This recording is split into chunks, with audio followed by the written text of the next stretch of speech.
أعوذ بالله من الشيطان الرجيم.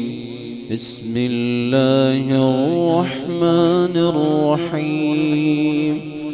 الحمد لله رب العالمين الرحمن الرحيم مالك يوم الدين إياك نعبد وإياك نستعين اهدنا الصراط المستقيم صراط الذين أنعمت عليهم غير المغضوب عليهم ولا الضالين.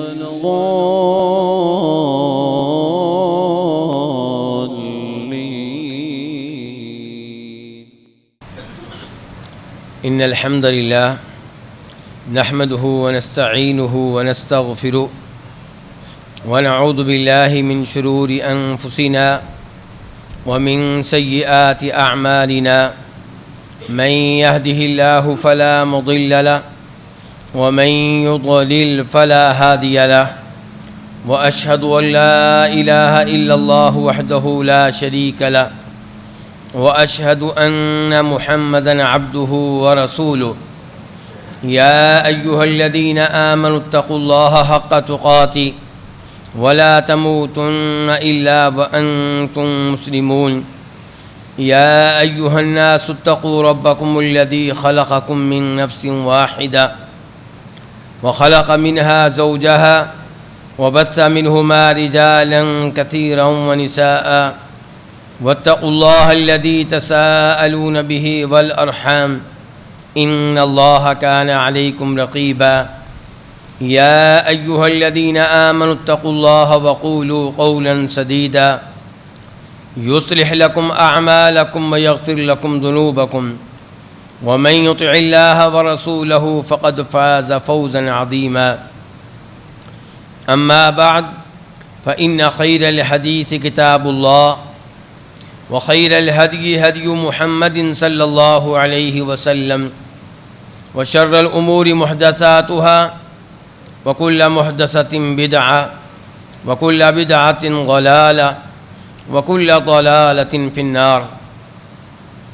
قال تعالى: الذين يأكلون الربا لا يقومون إلا كما يقوم الذي يتخبطه الشيطان من المس ذلك بأنهم قالوا إنما البيع مثل الربا وأحل الله البيع وحرم الربا فمن جاءه موعظة من ربه فانتهى فله ما سلف وأمره إلى الله ومن عاد فأولئك أصحاب النار هم فيها خالدون.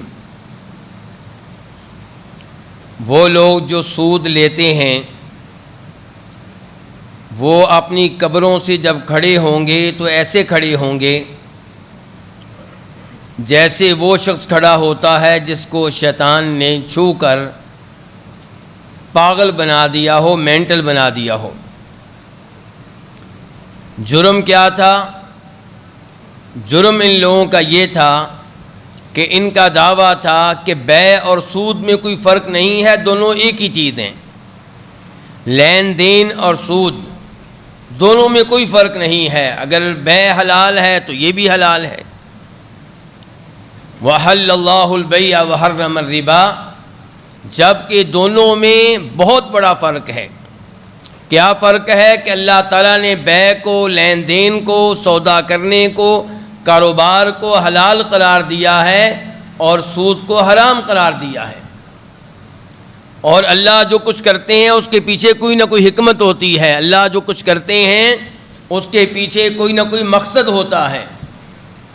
فمن جاءہ موعظۃ من ربہ، تو جس کے پاس اس کے رب کی طرف سے نصیحت آ گئی، فانتہا، اور وہ سود لینے سے رک گیا، فلہ ما سلف، تو جو زمانہ جاہلیت میں جو سود لے چکا، جو سود کھا چکا، اس کے اوپر بات پرس نہیں ہوگی.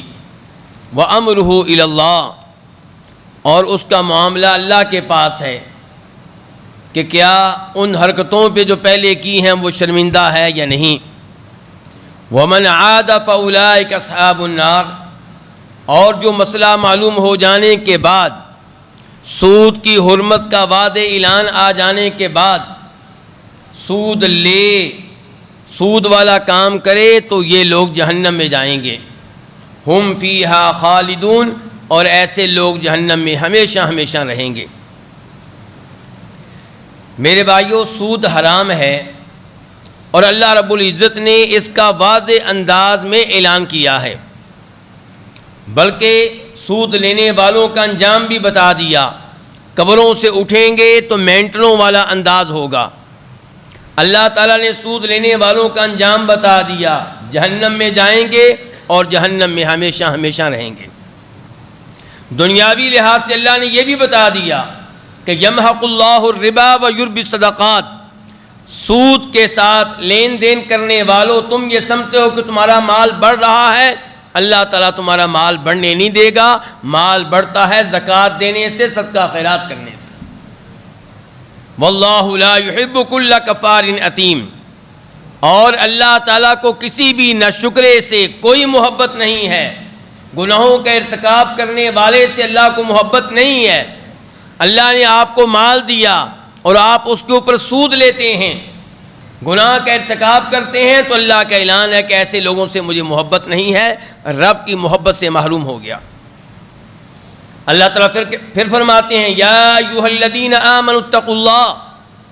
اے ایمان والو، اگر تم واقعی مومن ہو، اگر تم واقعی اللہ پہ یقین رکھتے ہو، آخرت پہ یقین رکھتے ہو، تو وَذَرُوا مَا بَقِيَ مِنَ الرِّبَا. تو جو سودی معاملات طے کر چکے ہو انہیں بھی کینسل کر دو. اگر کسی کو قرض دیا ہے سود کی شرط پہ، اصل قرض واپس لو، سود نہ لو، چاہے معاہدہ ہو چکا ہے، چاہے وہ مانتا ہے، چاہے وہ دینے کے لیے تیار ہے. ان کنتم مؤمنین. اگر تم واقعی صاحب ایمان ہو. فَإِن لَّمْ تَفْعَلُوا. اگر تم بعد نہیں آتے، فَأَذَنُوا بِحَرْبٍ مِّنَ اللَّهِ وَرَسُولِهِ. تو یہ تمہاری طرف سے اللہ کے رسول سے اعلان جنگ ہے. وَإِن تُبْتُمْ. اگر تم توبہ کر لو، بعد آ جاؤ، فَلَكُمْ رُؤُوسُ أَمْوَالِكُمْ. تو تمہارا اصل مال وہ تمہیں لینے کی اجازت ہے، سود لینے کی اجازت نہیں ہے. لا تظلمون ولا تظلمون. نہ تم کسی پہ ظلم کرو سود لے کر، اور نہ تم پہ ظلم کیا جائے کہ تمہارے اصل پیسے بھی دبا لیے جائیں. تمہارا اصل مال واپس ہونا چاہیے. وَإِن كَانَ ذُو عُسْرَةٍ. وہ انسان جس کو آپ نے قرض دیا ہے اگر تنگ دست ہے، اس کے حالات مزید خراب ہو گئے ہیں، تو پھر آپ پہ واجب ہے کہ فَنَظِرَةٌ إِلَىٰ مَيْسَرَةٍ. اسے مہلت دیں، اسے مزید وقت دیں جب تک کہ اس کے حالات ٹھیک نہیں ہو جاتے. وَأَن تَصَدَّقُوا خَيْرٌ لَكُمْ. اور اگر آپ اپنا مال، اپنا دیا ہوا قرض معاف کر دیں، صدقہ کر دیں، تو یہ آپ کے لیے بہت بہتر ہے. جناب جابر رضی اللہ عنہ روایت کرتے ہیں، مسلم شریف کی حدیث ہے، نبی علیہ الصلوۃ والسلام نے ارشاد فرمایا سود لینے والے پہ بھی اللہ کی لعنت، سود دینے والے پہ بھی اللہ کی لعنت. سودی معاملہ تحریر کرنے والا، سودی معاہدے کو تحریری شکل دینے والا، رجسٹر میں لکھنے والا، کمپیوٹر میں اس معاملے کو داخل کرنے والا، ان پہ بھی اللہ کی لعنت. وشاہدیہ. اور جو اس معاملے پہ گواہ بن رہے ہیں ان کے اوپر بھی اللہ کی لعنت. اور فرمایا نبی علیہ الصلوۃ والسلام نے کہ لعنت کے معاملے میں یہ سب برابر ہیں، ایک جیسے مجرم ہیں. سود لینے والا بھی، سود دینے والا بھی، سودی معاملے کو تحریر کرنے والا بھی، سودی معاملے پہ گواہ بننے والے بھی. اندازہ کیجئے کہ سود کا معاملہ کتنا خطرناک ہے. اور آج لوگوں نے اس گناہ کو گناہ سمجھنا چھوڑ دیا ہے، اور لوگ یہ آیات سن کر، یہ احادیث سن کر سنی انسنی کر دیتے ہیں. مردی ہم نے اپنی کرنی ہے، مولوی صاحب جو مردی آیتیں سناتے رہیں، جو مردی احادیث سناتے رہیں. زیادہ سے زیادہ کیا ہوگا؟ مولوی صاحب اس کا متبادل پیش کریں. اگر یہ معاملات جائز نہیں ہیں تو متبادل پیش کریں. یہ تو ایسے ہی ہو گیا جیسے مولوی صاحب کہیں شراب حرام ہے تو آگے سے کہا جائے مولوی صاحب شراب کا پھر متبادل پیش کریں، یعنی کہ کوئی حلال شراب لے کر آئیں. جب تک آپ حلال شراب پیش نہیں کریں گے ہم یہ پیتے رہیں گے. انا للہ و انا الیہ راجعون. آپ کو سود کا متبادل کیا دیں ہم؟ کاروبار کیا جائے جہاں پہ رزق ہوتا ہے، جہاں پہ انسان کسی کو پیسہ دیتا ہے تو اس کی نیندیں حرام ہو جاتی ہیں. رات کو اٹھ کے اللہ سے دعائیں کرتا ہے کہ یا اللہ میرا یہ سرمایہ کہیں ڈوب نہ جائے. کاروبار اس کو کہتے ہیں جو کرنے سے پہلے آپ 100 آدمیوں سے مشورہ کرتے ہیں کہ میں اس سے کاروبار کروں کہ نہ کروں. جہاں رزق ہو، جہاں منافع ملنے کی بھی امید ہو اور سرمایہ ڈوبنے کا بھی خطرہ ہو، یہ ہے کاروبار. اور جہاں پہ آپ کو گارنٹی مل جائے، سکون مل جائے، یہ کاروبار نہیں ہوا کرتا. سود کی چند شکلیں آپ کے سامنے رکھنا چاہوں گا. وہ سودی معاملات جن کا ہم آج کل ارتکاب کر رہے ہیں، چند ایک آپ کے سامنے رکھنا چاہوں گا. کسی کو پیسہ دینا اور معاہدہ کیا طے ہوتا ہے آپس میں کہ یہ 50 لاکھ روپیہ ہے، آپ کاروبار کریں، اسے کاروبار میں ڈالیں، بس میرے پیسے ڈوبنے نہیں چاہیے، مجھے واپس مل جائیں. 50 لاکھ روپیہ میں نے آپ سے واپس لینا ہے 5 سال بعد، 10 سال کے بعد، اور مجھے ہر مہینے فکس منافع ملنا چاہیے 5%، 10%، یا مجھے ہر مہینے 20,000 روپیہ آپ دے دیں، 50,000 روپیہ دے دیں. یعنی کہ اس کو کوئی سروکار نہیں اس بات سے کہ جو محنت کر رہا ہے اس کے پاس نقصان ہو رہا ہے یا فائدہ ہو رہا ہے. اس کا 50 لاکھ روپیہ اس کی گارنٹی ہے، ہر مہینے منافع ملنے کی بھی گارنٹی ہے. میرے بھائی یہ تو سود ہے، یہ کاروبار نہیں ہے، اس کو کاروبار نہیں کہتے. یہ تو آپ نے اس کو گویا کہ 50 لاکھ روپیہ قرض دیا ہے، اسی لیے کہہ رہے ہیں کہ مجھے ملنے چاہیے. کاروبار میں یہ نہیں ہوتا کہ مجھے ملنے چاہیے، وہاں پہ یہ ہے کہ محفوظ رہے تو ملیں گے، اگر کاروبار میں نقصان ہو گیا تو نہیں ملیں گے. اور آپ کیا کہہ رہے ہیں کہ گارنٹی، مجھے میرا 50 لاکھ روپیہ ملنا چاہیے، آپ کو نقصان ہو یا فائدہ ہو، اور اس کے ساتھ ساتھ ماہانہ منافع بھی مجھے ملنا چاہیے، آپ کا نقصان ہو یا فائدہ ہو. تو یہ 50 لاکھ روپیہ دے کر، آپ قرضہ دے کر اس کے اوپر پرافٹ لے رہے ہیں، یہ سود ہے، اور اسلام میں اس کی اجازت نہیں ہے. دوسری شکل، دکان کرائے پہ لی، مکان کرائے پہ لیا، ایڈوانس عام لوگوں سے زیادہ دیا، کیوں؟ تاکہ کرائے میں کمی ہو جائے. دکان کے کرائے میں، مکان کے کرائے میں کیا ہو جائے؟ کمی ہو جائے. یہ کمی کیوں کی جا رہی ہے آپ کے ساتھ؟ کیونکہ آپ نے ایڈوانس وہ جو قرض دیا ہوا ہے، تو قرض کے اوپر آپ کو فائدہ دیا جا رہا ہے. باقی لوگوں سے ویسی دکان کا کرایہ 50,000 روپیہ لیا جا رہا ہے اور آپ سے 30,000 روپیہ. کیوں؟ کیونکہ آپ نے ان سے بڑھ کر ایڈوانس دیا ہے. گویا کہ وہ ایڈوانس آپ نے بطور قرض ان کے پاس رکھوا دیا، اب اس کا فائدہ آپ کو مل رہا ہے. تو یہ کیا ہے؟ یہ سود ہے. تیسری مثال میں یہ دینا چاہوں گا کہ آپ نے کسی کو قرض دیا اور مطالبہ یہ ہے کہ سیکورٹی کے طور پہ میرے پاس کچھ چیز رکھیں، گروی کے طور پہ میرے پاس کچھ چیز رکھیں، ضمانت کے طور پہ میرے پاس کچھ چیز رکھیں، تاکہ میرا یہ قرض جو میں نے آپ کو دیا ڈوبنے نہ پائے. اب وہ کیا کرتا ہے؟ وہ مکان کی چابیاں دے دیتا ہے، وہ دکان کی چابیاں دے دیتا ہے، وہ گاڑی کی چابیاں دے دیتا ہے.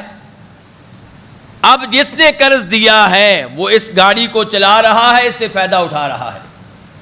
مکان میں رہائش رکھ رہی ہے، فائدہ اٹھا رہا ہے. مکان کو کرائے پہ دے دیا ہے، کرایہ اپنی جیب میں ڈال رہا ہے، فائدہ اٹھا رہا ہے. دکان، اس میں اپنا سامان رکھ دیا ہے اور کاروبار شروع کر دیا ہے، یا دکان کرائے پہ دے دی ہے، کرایہ اپنے پاس اپنی جیب میں ڈال رہا ہے. یہ مکان سے فائدہ آپ کیوں اٹھا رہے ہیں؟ دکان سے فائدہ آپ کیوں اٹھا رہے ہیں؟ گاڑی سے فائدہ کیوں اٹھا رہے ہیں؟ کیونکہ آپ نے قرض دیا ہوا ہے. اور قرض پہ جو فائدہ اٹھایا جائے، خصوصاً جب کہ اس کی شرط عائد کر دی جائے، یعنی کہ جب قرضہ دیا تھا آپ نے تب ہی کہہ دیا تھا مجھے سیکورٹی دو، سیکورٹی کے طور پہ کوئی مکان، کوئی گاڑی، کوئی چیز دو، وہ دے دی گئی اور آپ اس سے فائدہ اٹھا رہے ہیں. یہ فائدہ کس وجہ سے ہے؟ اس قرض کی وجہ سے جو آپ نے دیا. تو اس کو کیا کہا جائے گا؟ اس کو سود کہا جائے گا. اور یہ وہ چیز ہے جو ہمارے معاشرے میں عام ہے. اگر آپ نے سیکورٹی کے طور پہ مکان رکھنا ہے تو خالی پڑا رہے، اور اگر آپ کہتے ہیں کہ یہ کوئی عقل مندی نہیں ہے کہ وہ خالی پڑا رہے، تو ٹھیک ہے، مارکیٹ ویلیو کے مطابق آپ اسے کرائے پہ دے دیں. اس کا کرایہ بنتا ہے 1,00,000 روپیہ. آپ 1,00,000 روپیہ کرائے پہ وہ مکان دیں، 80,000 روپے پہ نہ دیں، 1,00,000 پہ ہی دیں. اور وہ کرایہ یا تو مکان کے مالک کو دیں اور یا اپنی جیب میں ڈالیں اور قرضے میں سے اس کو کاٹتے چلے جائیں، قرضہ کم کرتے چلے جائیں. لیکن یہ کہ آپ نے قرض دے دیا اس لیے اس کے مکان میں آ کر بیٹھ گئے ہیں، فائدہ اٹھا رہے ہیں، فائدہ اٹھانے کی آپ کو اجازت نہیں ہے. سیونگ اکاؤنٹ یہ کیا ہے؟ سیونگ اکاؤنٹ میں پیسے رکھ دیے جاتے ہیں اور جی ماہانہ بنیاد پہ ہمیں منافع مل رہا ہے. منافع کیوں کہتے؟ سیدھا کہو سود مل رہا ہے. حرام کھا رہے ہیں، خود بھی کھا رہے ہیں، بچوں کو بھی کھلا رہے ہیں. منافع کہہ دینے سے حقیقت تبدیل نہیں ہو جائے گی. تو سیونگ اکاؤنٹ کی شکل میں جو اضافی پیسے آپ کو ملتے ہیں یہ کیا ہیں؟ یہ سود ہیں. سود سے بچنے کے لیے اپنی چند سہولتیں کم کر دیں. بچوں کا کہ اسکول کا معیار وہ ہلکا کر دیں. اسکول سے بچنے کے لیے اپنی رہائش کا معیار ہلکا کر دیں. اسکول سے بچنے کے لیے گھر میں ہونے والے سود سے بچنے کے لیے گھر میں ہونے والی فضول خرچی میں کمی کریں. لیکن ہو کیا رہا ہے کہ زیادہ مال کی محبت میں نہیں دیکھا جا رہا کہ جو طریقہ میں اختیار کر رہا ہوں یہ اسلام اس کی اجازت دیتا ہے یا نہیں دیتا. اس سے ہمیں کوئی سروکار نہیں ہے. تو میرے بھائیو، یہ سیونگ اکاؤنٹ کی شکل میں جو کچھ کیا جا رہا ہے یہ بھی سود ہے. ایسے ہی آپ نے کسی کو کوئی چیز قسطوں پہ دی. اب قسطوں کا معاملہ ایک تو اس میں وہ اختلاف ہے جو شروع سے ہے کہ کیا قسطوں پہ چیز دی جائے تو دو قیمتیں بتائی جا سکتی ہیں یا نہیں. فی الحال میں اس موضوع پہ گفتگو نہیں کر رہا. میں گفتگو اس موضوع پہ کر رہا ہوں کہ آپ نے موبائل جو نقد آپ 80,000 روپے کا دے رہے تھے آپ نے قسطوں پہ 1,00,000 روپے کا دے دیا. اب قسطیں لیٹ ہونے پہ جو جرمانہ آپ لے رہے ہیں یہ کیا ہے؟ یہ سود ہے. قسطیں لیٹ ہونے پہ جو جرمانہ لیا جاتا ہے میرے بھائی یہ سود ہے. اس سے بچا جائے. ایسے ہی بجلی کا بل آپ جمع نہیں کرواتے، مقررہ تاریخ تک جمع نہیں کرواتے، بعد میں جمع کرواتے ہیں، اس میں آپ اضافہ بھی دیتے ہیں، اضافی پیسے بھی دیتے ہیں. یہ کیا ہے؟ یہ سود آپ دے رہے ہیں. تو آپ اس سے بچنے کے لیے ہر شکل میں بجلی کا بل وقت پہ جمع کروائیں. ایسے ہی اے ٹی ایم کی شکل میں وہ کارڈ جس میں آپ کو یہ سہولت ہوتی ہے کہ آپ شاپنگ کرتے ہوئے بینک سے قرضہ لے کر پیسے بھی استعمال کر سکتے ہیں. ایک تو وہ کارڈ ہے جس میں آپ اتنے پیسے استعمال کر سکتے ہیں جتنے آپ کے اکاؤنٹ میں موجود ہیں، اس میں انشاءاللہ کوئی اشکال نہیں ہے. ایک وہ کارڈ ہے جس میں آپ کو سہولت ہے کہ آپ کے اکاؤنٹ میں پیسے ختم ہو گئے، آپ پھر بھی شاپنگ کر سکتے ہیں لیکن 1 مہینے کے اندر اندر وہ پیسے واپس کریں. واپس نہیں کریں گے تو سود پڑ جائے گا. تو یہ کارڈ لینا بھی جرم ہے، چاہے کسی کی نیت یہ ہو کہ میں سود نہیں پڑنے دوں گا، لیکن آپ نے سین کر دیے ہیں. جب آپ نے کارڈ لیا، فارم پر کیا، آپ نے سین کی اس معاہدے پہ کہ اگر پیسے لیٹ ہو گئے تو میں سود ادا کروں گا. چاہے نیت آپ کی یہ تھی کہ میں یہ صورتحال پیدا نہیں ہونے دوں گا، لیکن آپ اس سودی معاہدے پہ سین کرنے کے لیے تیار کیوں ہوئے؟ تو میرے بھائیو، یہ سود کی چند وہ شکلیں ہیں جو معاشرے میں عام ہیں.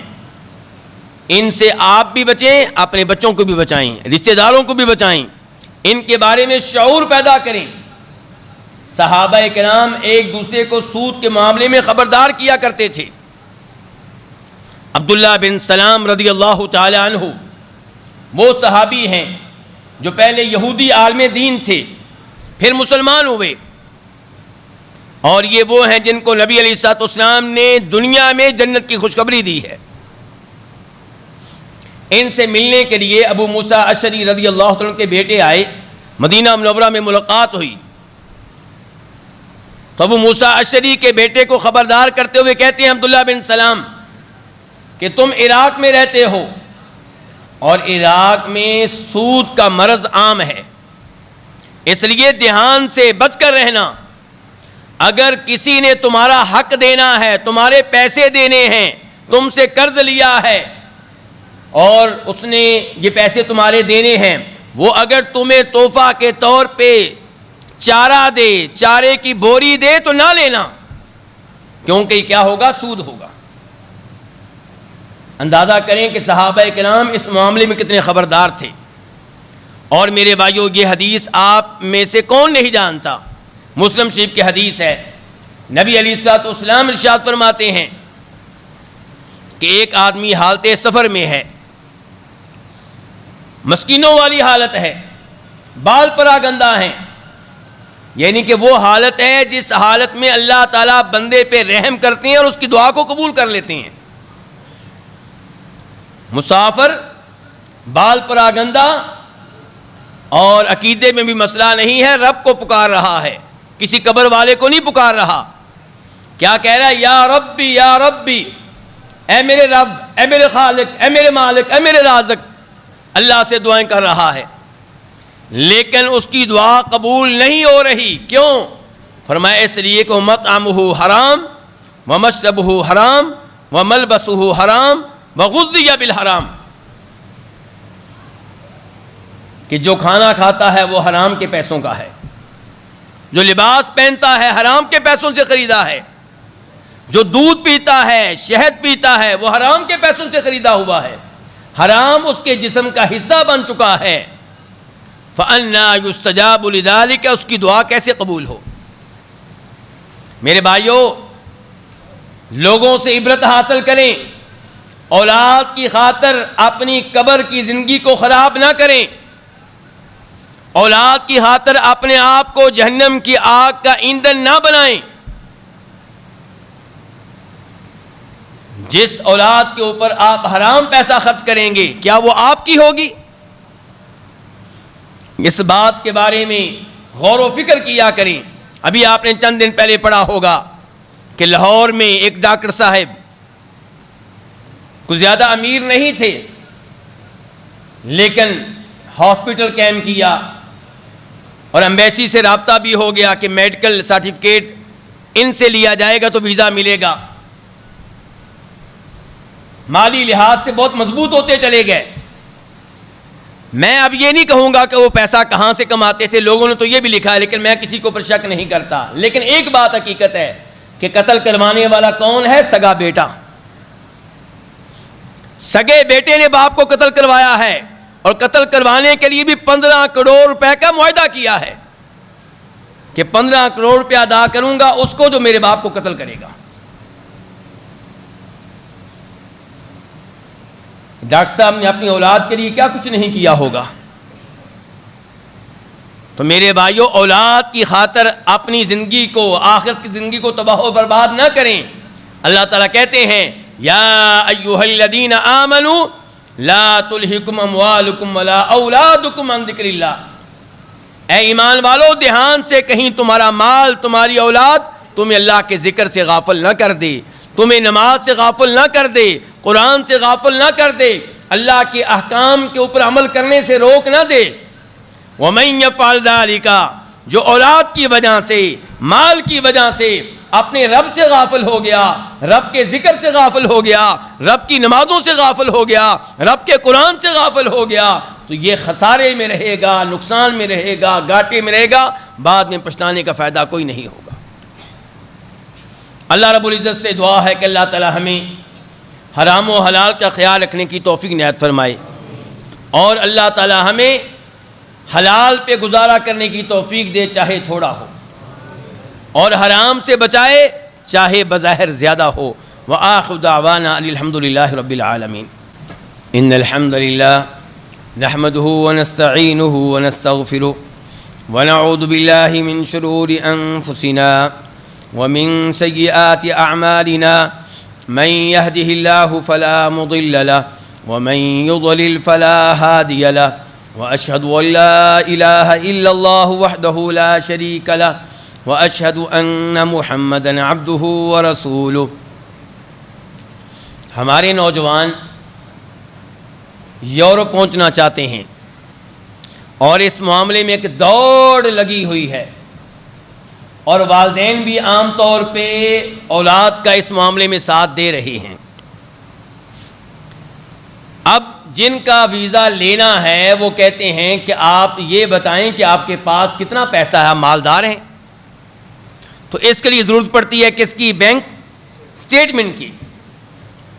اب کسی سے معاہدہ کیا جاتا ہے، کسی بینک سے، کسی ادارے سے، کسی عام آدمی سے، کہ آپ ہمیں 50 لاکھ روپیہ دیں تاکہ ہم اپنے اکاؤنٹ میں رکھ سکیں، اور 2-3 مہینے کے بعد آپ کو واپس کر دیں گے، اور آپ کو اس کے بدلے میں 2 لاکھ روپیہ مزید دیں گے، 3 لاکھ روپیہ مزید دیں گے۔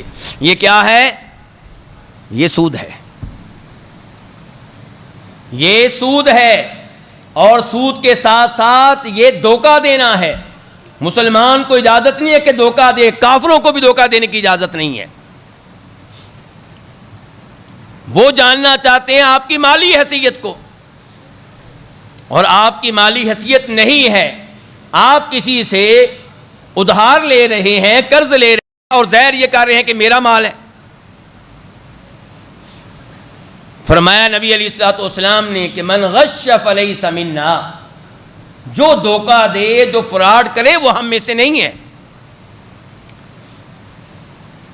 صرف دودھ دینے والا بدنام کیوں ہے؟